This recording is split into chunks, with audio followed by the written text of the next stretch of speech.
Farah Kessri, bonjour. Je montre votre livre co-écrit avec Michel Simès, Même pas bête.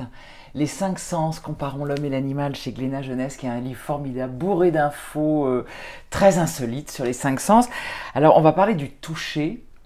Évidemment, on sait tous que les vibrisses du chat, enfin on sait tous, beaucoup savent, en tout cas sont extraordinaires, mais on ne connaît peut-être pas autant le talent qu'elles ont, ces fameuses vibrisses. Les vibrisses, c'est les moustaches, c'est ça? C'est ça, absolument. Les chats en ont au niveau, bien sûr, de la truffe, mais aussi au niveau des yeux et des pattes. Et ça leur permet, en fait, de voir, en fait, la nuit aussi, parce que c'est vrai qu'ils ont une bonne vision, mais s'il n'y a vraiment pas du tout de lumière, eh bien ces petites moustaches sont aussi des capteurs d'informations de toucher qui vont leur permettre de se repérer, de savoir si le passage est étroit ou pas.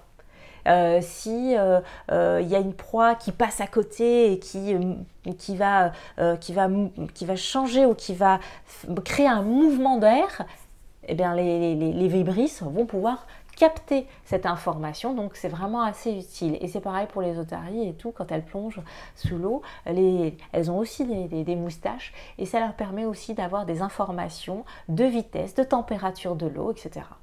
Et je suppose que les animaux aussi, par leurs pattes, comme les chiens ou les chevaux, etc., ils ressentent aussi beaucoup de choses. Oui, et ce qui est intéressant, c'est quand on regarde les espèces animales, par exemple, si on prend le cheval, lui, c'est comme si il touchait avec un seul doigt, puisque son sabot, c'est un seul doigt, c'est vraiment, il est sur la pointe d'un doigt.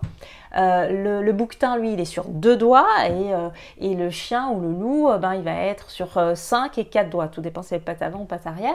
Et là, pareil, quel que soit le nombre de doigts, à l'intérieur, en fait, juste à un endroit bien précis, la plante du pied, si on fait la comparaison avec l'être humain, il y a une sorte de coussinet. Et dans ces coussinets, il y a beaucoup de capteurs de pression qui vont permettre justement de savoir si il faut bien s'accrocher, si le sol est dur ou mou, si ça donne des informations de sécurité pour les déplacements.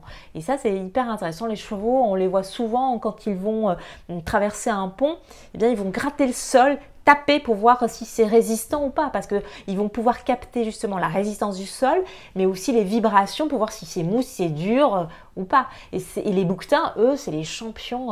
Ils peuvent rester comme ça sur une façade et rester en équilibre juste avec 2 doigts parce qu'ils vont sentir si, grâce à leurs coussinets qui sont au niveau de leurs pattes, de voir si c'est stable ou pas. Ils vont vraiment pouvoir s'accrocher et chaque capteur a une spécificité. Alors, ce toucher, ça permet parfois de compenser aussi d'autres manques, entre guillemets, et notamment avec la taupe, qui est un animal très intéressant aussi. Alors, vous avez pas la aimé, taupe classique. Pas connu, mais... Vous avez la taupe classique, que tout le monde connaît dans son jardin et tout, et vous avez la taupe à nez étoilé qui a un nez vraiment en forme d'étoile avec ses 22 tentacules autour de son orifice nasal. Eh bien, ces tentacules, on aurait pensé que c'était plutôt pour le goût ou pour l'odorat. Eh bien, pas du tout. C'est vraiment...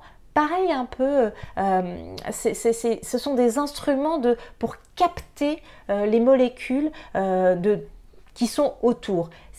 Il faut savoir que chez les espèces animales, c'est rarement monospécifique, c'est-à-dire que quand vous avez la tentacule, vous allez avoir, ça va pouvoir capter un petit peu de molécules odorantes, mais aussi ça va aussi pouvoir toucher.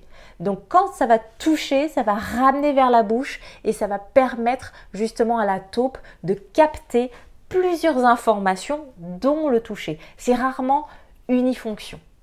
Et ça, c'est vraiment incroyable. La taupe, elle est parmi les plus douées dans le sens du toucher parce qu'elle a vraiment un grand nombre de capteurs. Passionnant. Merci. Je t'en prie.